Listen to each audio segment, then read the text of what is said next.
मोठ्या बातमीनं बुलेटिनची सुरुवात करतोय। राज्यात ओमिक्रॉनची शक्यता वाढल्यानं राज्य सरकार आता कामाला लागलंय। तसंच 2 डोस घेतलेल्यांनाही ओमिक्रॉनची लागण झाल्याचं समोर आल्यानं कोरोना योद्ध्यांना आता 3रा डोस द्यायचा का याबाबत आता विचार सुरू झालाय। तसंच लसीकरणाच्या 2 डोसमधील कालावधीही कमी करण्याचा राज्य सरकारचा विचार आहे। त्यावरून पर्यावरण मंत्री आदित्य ठाकरे यांनी केंद्रीय आरोग्य मंत्री मनसुख मांडविया यांना एक पत्र लिहिलंय। त्यातून त्यांनी कोरोना योद्ध्यांना आता 3रा डोस देण्याची मागणी केली आहे। केंद्रीय मंत्री महोदयांना पत्र लिहिले 3 महत्त्वाच्या मागण्या त्याच्यात केलेल्या आहेत। एक तर जे फ्रंटलाईन वर्कर्स आणि हेल्थकेअर वर्कर्स ज्यांचे दोन्ही डोस घेऊन झालेले आहेत जानेवारी-फेब्रुवारीमध्ये या वर्षाच्या, त्यांना जर वाटत असेल, ज्यांना बरोबर वाटत असेल, योग्य वाटत असेल, त्यांना 3रा डोस अलाव करावा ही त्यांच्याकडे एक विनंती केलेली आहे। दुसरं म्हणजे जर आपण बघितलं तर मिनिमम एज वॅक्सिनेशनचं साधारण 18 आहे, ते जर कमी करून 15 करू शकलो, कारण जगभरात आपण बघाल लहान मुलांना तर काही ठिकाणी केलेलं आहे, पण आपले जे वॅक्सिन्स आहेत किंवा आपल्याकडे जी मान्यता आहे ती 18 आहे। फिजिकली 14 आणि 18मध्ये 15 आणि 18मध्ये तेवढा फरक मुलांमध्ये पडत नाही, लहान मुलींमध्ये। पण हे होत असताना जर आपण 15पर्यंत केलं तर 10वी, 11वी, 12वी या देखील जे शाळेतली किंवा कॉलेजमधली वर्ष त्या मुलींसाठी आपण प्रोटेक्शन देऊ शकू।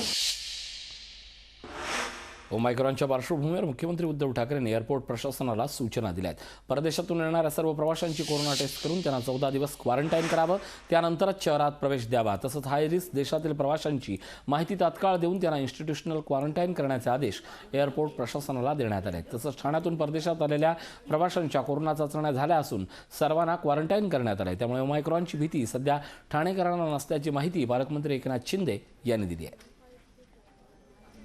कोविडचं जे काही नंबर्स खाली आले आणि त्यामुळे आपली जी काही यंत्रणा आहे ती पुन्हा ॲक्टिवेट करण्यासाठी देखील सूचना दिल्या आहेत। फील्ड हॉस्पिटलमधल्या ज्या काही सुविधा आहेत त्याचा आढावा घेण्याच्या सूचना दिलेल्या आहेत। त्याचबरोबर structural audit, electrical audit, fire audit याच्या सूचना दिलेल्या आहेत। ICUमधले व्हेंटिलेटर तपासण्याच्या देखील सूचना दिलेल्या आहेत आणि त्यामुळे पूर्णपणे प्रशासन या ओमायक्रॉनच्या बाबतीमध्ये अलर्ट आहे। देशात ओमायक्रॉनचे रुग्ण वाढत आहेत। इतर राज्यांच्या तुलनेत महाराष्ट्रात ओमायक्रॉन रुग्णांचा आकडा सर्वाधिक आहे। पाहूयात याविषयी लोकशाही न्यूजचा स्पेशल रिपोर्ट।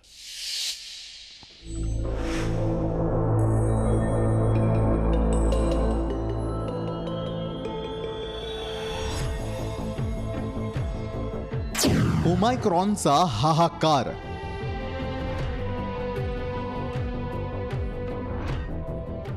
राज्यात ओमायक्रॉनचे 10 रुग्ण।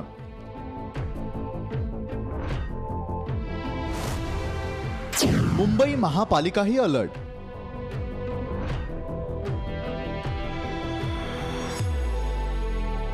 देशात ओमायक्रॉनचे रुग्ण वाढत असून महाराष्ट्रात देशातील इतर राज्यांच्या तुलनेत सर्वाधिक ओमायक्रॉनचे रुग्ण आहेत। राज्यात ओमायक्रॉनच्या रुग्णांची संख्या 10 वर पोहोचली आहे, तर देशपातळीवर ही संख्या 23 वर गेली आहे।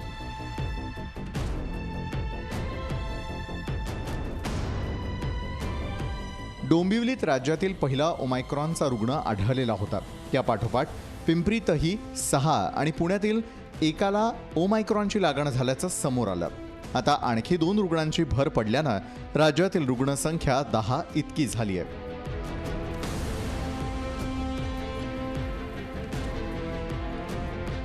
ओमायक्रॉनमुळे 1 डिसेंबरपासून सुरू झालेल्या शाळांवर पुन्हा गदा येण्याची शक्यताही निर्माण झाली आहे। यावर घाईघाईत शाळा बंद करण्याचा निर्णय घेऊ नये अशी प्रतिक्रिया शिक्षण राज्यमंत्री बच्चू कडूंनी दिली आहे। जेव्हा असं वातावरण दिसन तेव्हा लगेच शाळा बंद करणे आणि सुरू करणे याला काही वेळ लागत नाही। ते एका दिवसाच्या अर्ध्या तासाच्या फरकावरही बंद करता येतं, चालू करता येतं। त्याच्यामुळं घाईनं निर्णय न घेता इतके वर्ष बंद झालेली शाळा कशी तरी सुरू झाली ती ते सुरूच राहिली पाहिजे या हिशोबानं मला वाटतं सरकारनं पावलं टाकणं गरजेचं आहे आणि माझाही प्रयत्न तो राहील। ओमायक्रॉनचा अटकाव करण्यासाठी कडक उपाययोजना राबवणं गरजेचं आहे। राज्य सरकार आता या उपाययोजनांची अंमलबजावणी कशा पद्धतीनं करतं ते पाहणं महत्त्वाचं ठरेल।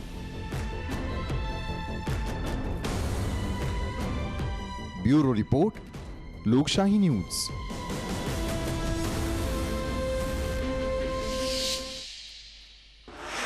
तुमचे कोरोना प्रतिबंधक लसीचे दोन्ही डोस झालेत का? झाले असतील तर आता सुद्धा बूस्टर डोस घ्यायला हवं अशी चर्चा ऐकायला मिळते.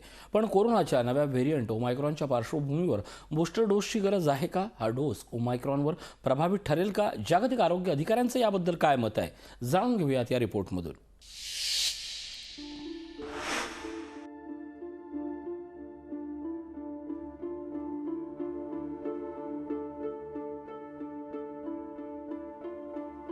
देशभरात सध्या कोरोनाचं प्रमाण घटताना दिसतंय. मात्र कोरोना कमी होत असताना ओमायक्रॉनचं नवं संकट उभं राहिलंय. देशभरात सध्या ओमायक्रॉनचे 23 सक्रिय रुग्ण आहेत. कोरोनाच्या या उत्परिवर्तित विषाणूचा जगभरात झपाट्यानं प्रसार होतोय. त्यामुळे अनेक देशांमध्ये खबरदारी घेतली जाते. भारतानंही या नव्या विषाणूला अटकाव करण्यासाठी बूस्टर डोस सुरू करावेत का असा प्रश्न जागतिक आरोग्य संघटनेला केला. त्यावर बूस्टर डोसची घाई करणं योग्य नाही असा सल्ला जागतिक आरोग्य संघटनेचे भारतातील प्रतिनिधी डॉक्टर रॉडेरिको ऑफ्रिन यांनी दिलाय. त्यांनी म्हटलंय, ओमायक्रॉनचा धोका लक्षात घेता पहिल्यांदा संपूर्ण लोकसंख्येचं लसीकरण पूर्ण करण्यावर भर देणं अधिक महत्त्वाचं आहे. लसीकरण करून संसर्गाचा प्रसार कमी करण्याचा भारताचा दृष्टिकोन योग्य आहे. ओमायक्रॉन या वेगानं पसरणाऱ्या व्हेरियंटवर कोणत्या लशी अधिक प्रभावी आहेत याबद्दल स्पष्टता नाही. त्यामुळे बूस्टर डोसची घाई करणं योग्य नाही. WHOनं बूस्टर डोसबाबत स्पष्टता दिली असली तरी बूस्टर डोस घेतल्यानंतर रोगप्रतिकारक शक्ती प्रचंड प्रमाणात वाढत असल्याचं देखील म्हटलं जातंय. यावर डॉक्टर अविनाश भोंडवे म्हणतात, अमेरिकेतल्या मॉडर्ना नावाच्या कंपनीने या पद्धतीची लस बनवण्याचं ठरवलेलं आहे आणि फक्त त्याला काही महिने वेळ लागेल. त्याच्यामुळे भारतात जर तिसरा डोस द्यायचा असेल तर तो आरोग्य कर्मचाऱ्यांना, त्याचप्रमाणे ज्येष्ठ नागरिक ज्यांना कोमॉर्बिड कंडिशन्स आहेत अशा लोकांना हे द्यायला पाहिजे. कोरोनानंतर ओमायक्रॉन या विषाणूनं जगाची चिंता वाढवली. यावर नियंत्रण मिळवण्यासाठी लसीचे डोस घ्यायलाच हवेत. पण सध्या बूस्टर डोसची गरज नसल्याचं अधोरेखित होत आहे. ब्युरो रिपोर्ट, लोकशाही न्यूज. सर्वोच्च न्यायालयाच्या आदेशानं ओबीसी समाजाला मोठा धक्का बसलाय. पण हा धक्का केवळ ओबीसी समाजालाच नाही तर राज्य सरकारलाही बसलाय. कारण आगामी स्थानिक स्वराज्य संस्थांमध्ये ओबीसी समाजाला 27% आरक्षण देता येणार नाहीये. कोर्टाला आदेश का द्यावा लागला? राज्य सरकार कुठं कमी पडलं? ओबीसी समाजाला राजकीय आरक्षण देण्याची कोणत्याही सरकारची मानसिकता नाही आहे का? असे अनेक प्रश्न या निमित्तानं उपस्थित होत आहेत. पाहूयात याविषयीचा हा स्पेशल रिपोर्ट.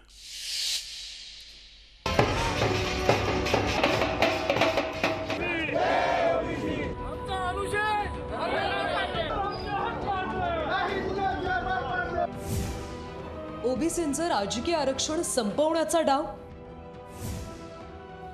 कोर्टानं का दिली राज्याच्या अध्यादेशाला स्थगिती? केंद्र राज्याच्या वादात ओबीसी समाजावर अन्याय? ओबीसींच्या राजकीय आरक्षणाला कुणाचा विरोध? ओबीसी समाजाच्या राजकीय आरक्षणाचा मुद्दा पुन्हा तापलाय.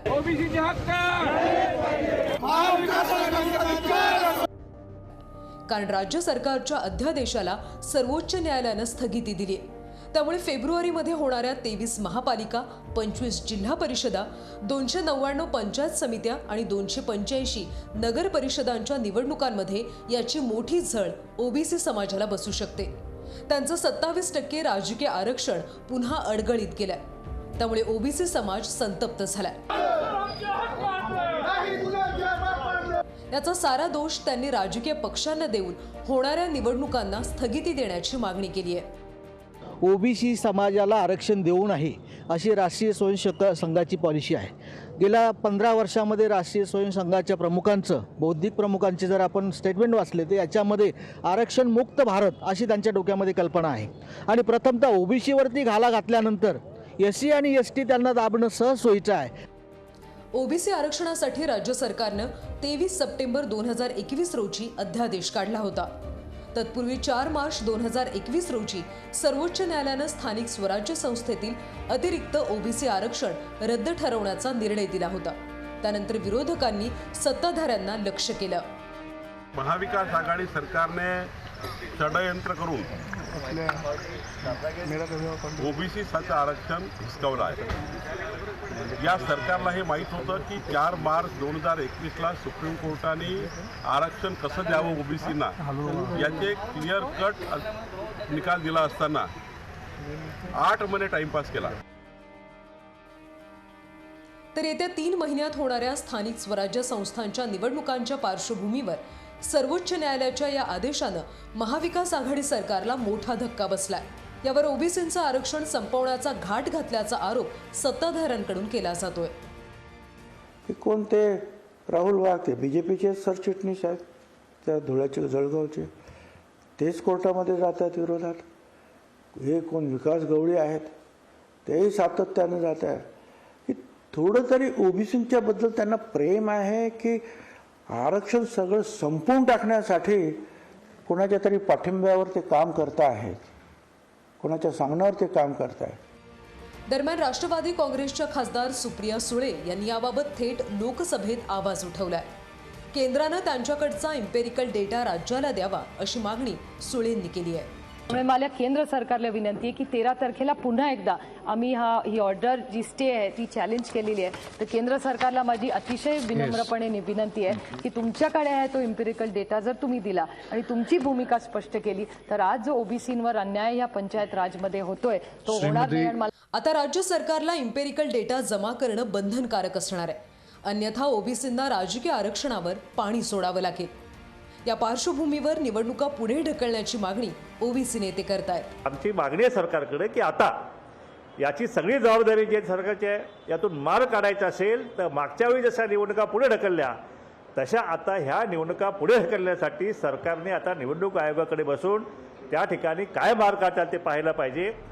वास्तविक जनगणना हे केंद्राचं काम आहे. असं असताना राज्य सरकार हा डेटा कसा गोळा करणार आणि केंद्र सरकार त्यांच्याकडचा डेटा राज्याला का देत नाही याकडे जाणकार लक्ष वेधतायत. मात्र केंद्र आणि राज्याच्या वादात लोकसंख्येत मोठ्या असलेल्या समाजाचं नुकसान होतंय ही खूप गंभीर बाब आहे.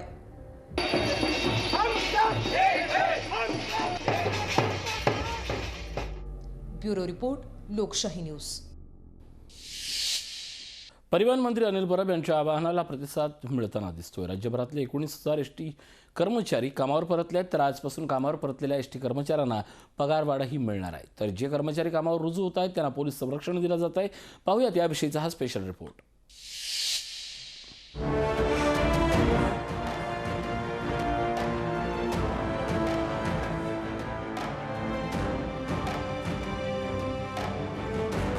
एसटी कर्मचाऱ्यांना सुधारित वेतनवाढ.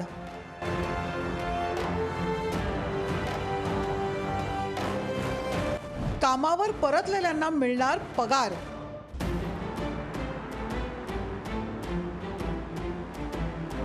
परिवहन मंत्री अनिल परब यांचा मोठा निर्णय.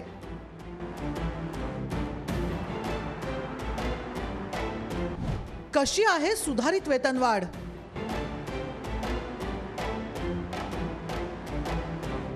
राज्यभरात एसटी कर्मचारी एसटी महामंडळाचं विलिनीकरण व्हावं यासाठी संपावर आहेत. मात्र आता परिवहन मंत्री अनिल परब यांनी संपकरी कर्मचाऱ्यांना कामावर परतण्याच्या केलेल्या आवाहनाला प्रतिसाद मिळताना दिसतोय. राज्यभरातील विविध आगारात तब्बल 19,000 एसटी कर्मचारी कामावर रुजू झालेत. आता या कर्मचाऱ्यांना सुधारित वेतनवाढीनुसार पगार मिळणार आहे. कशी असेल सुधारित वेतनवाढ पाहूयात. एसटी कर्मचाऱ्यांच्या वेतनात 41% वाढ. मूळ वेतनात 5,000ची वाढ. 10 वर्ष सेवेपर्यंतच्या कर्मचाऱ्यांना 5,000ची वाढ. 10 ते 20 वर्ष सेवा 4,000ची वाढ. 20 ते 30 वर्ष सेवा 3,000ची वाढ. 40,000वरील पगारात 2,500ची वाढ. 12,080 रुपये असणाऱ्यांना 17,395 रुपये वेतन मिळणार. 10 तारखेच्या आत पगार होणार. पगारवाढीमुळे 60 कोटींचा बोजा पडणार.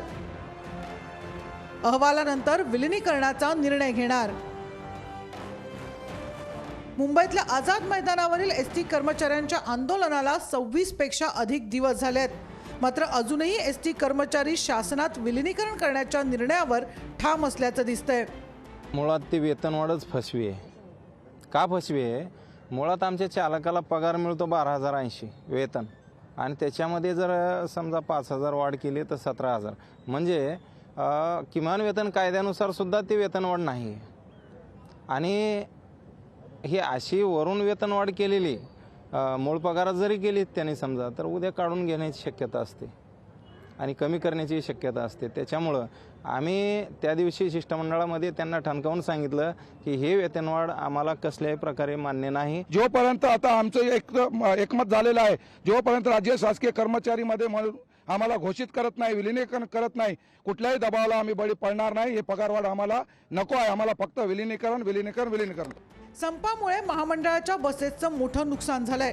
एसटीच्या आवारात बसेस अडवणं, कर्मचाऱ्यांना शिवीगाळ करणं, गेट बंद करणं आदी घटनांवरून गुन्हे देखील दाखल करण्यात आले आहेत. एसटी कर्मचाऱ्यांच्या संपामुळे सर्वसामान्य जनतेबरोबरच महाविद्यालय आणि शाळकरी विद्यार्थ्यांचे हाल होत आहेत. हे लक्षात घेऊन परिवहन मंत्री तसंच एसटी महामंडळाचे अध्यक्ष अनिल परब यांनी संपकरी कर्मचाऱ्यांना कामावर परतण्याचं आवाहन केलं होतं. आता या आवाहनाला प्रतिसाद मिळताना दिसतोय. ब्युरो रिपोर्ट, लोकशाही न्यूज.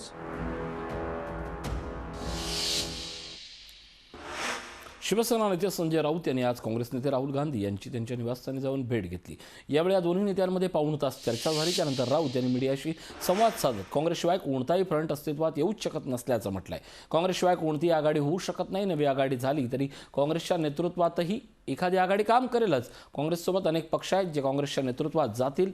त्यामुळे 3-3 फ्रंट हवेत कशाला, काय करणार एवढे फ्रंट घेऊन, अशानं भाजपला आपण पर्याय देऊ शकणार नाही असं राऊत यांनी यावेळी सांगितलं. बारे में सबने चर्चा भी करनी चाहिए. हमने ये पहले से कहा है कि अगर कोई एक फ्रंट बनता है अपोजिशन का तो कांग्रेस के बिना वो संभव नहीं है. लेकिन उस बारे में ज़रूर चर्चा हुई है. राहुल गांधी मुंबई में आने वाले हैं जल्दी ही. एक प्रोग्राम भी उनका बन रहा है और मुझे लगता है कि ज़्यादा बात करना यहाँ उचित नहीं. मैं उद्धव जी से बात करूंगा. फिर आपको कल क्या ज्वाइंट विपक्ष का कोई और मीटिंग हो सकता है सर, जिसमें तमाम दल बैठे और आगे की रणनीति तय करें 2024 के चुनाव से पहले? कोशिश चल रही है और मैंने राहुल जी को कहा है कि आपको लीड लेना चाहिए इस बारे में. आपको आगे आकर इस बारे में खुलकर काम करना चाहिए. मुंबई महानगरपालिकेची निवडणूक काही महिन्यांवर येऊन ठेपलेली असताना मुंबईत विविध विकास कामांच्या भूमिपूजन आणि उद्घाटनाचा सपाटा सुरू झाला. यातच आज सकाळी दहिसर आनंदनगर येथील शिवाजी कॉम्प्लेक्स रेसिडेन्स असोसिएशनच्या शेजारील नाल्यावरील पुलाचं उद्घाटन भाजपचे आमदार मनीषा चौधरी यांनी उरकून घेतलं. पुलाचं उद्घाटन पर्यावरण मंत्री आदित्य ठाकरे आणि नगरसेविका शीतल म्हात्रे यांच्या हस्ते आज दुपारी करण्याचा निश्चित झाला. मात्र त्यांच्या येण्यापूर्वीच भाजप आमदार मनीषा चौधरी यांच्याकडून पुलाचं उद्घाटन झालं असल्यानं आता श्रेयवादाची लढाई चांगलीच रंगू लागली आहे. तो वॉर्ड आमच्या हरीश छेड्याचा आहे. तर महानगरपालिकेने असं राजकारण न करता ज्या ठिकाणी जे काम करायचं आहे तिकडेच भूमिपूजन करायला पाहिजेत होतं.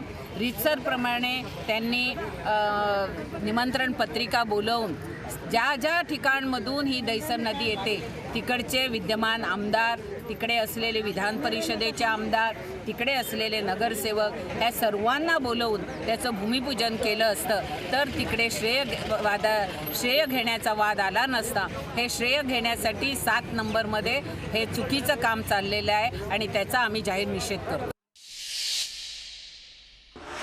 बुलेटिनच्या शेवटी नजर टाकूया राज्यातील तापमानावर आणि शिवाय संबंधित शहरातील सक्रिय कोरोना रुग्णांचाही आढावा घेऊया.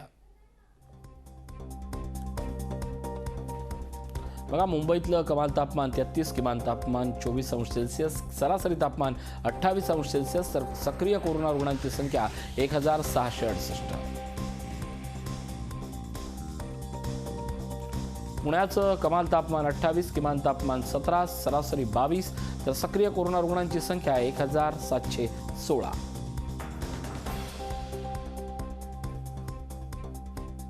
नागपूरमध्ये कमाल तापमान 29, किमान तापमान 17, सरासरी 23 अंश सेल्सिअस, तर सक्रिय कोरोना रुग्णांची संख्या 70. नाशिकमध्ये 28 अंश कमाल, 17 अंश किमान, सरासरी 22, सक्रिय कोरोना रुग्णांची संख्या 373.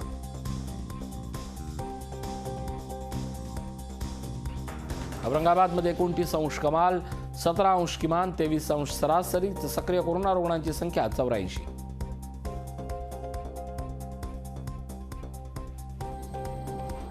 कोल्हापूरमध्ये 30 अंश कमाल, किमान 17 अंश, सरासरी 23 अंश, कोरोना प्रकरण 44.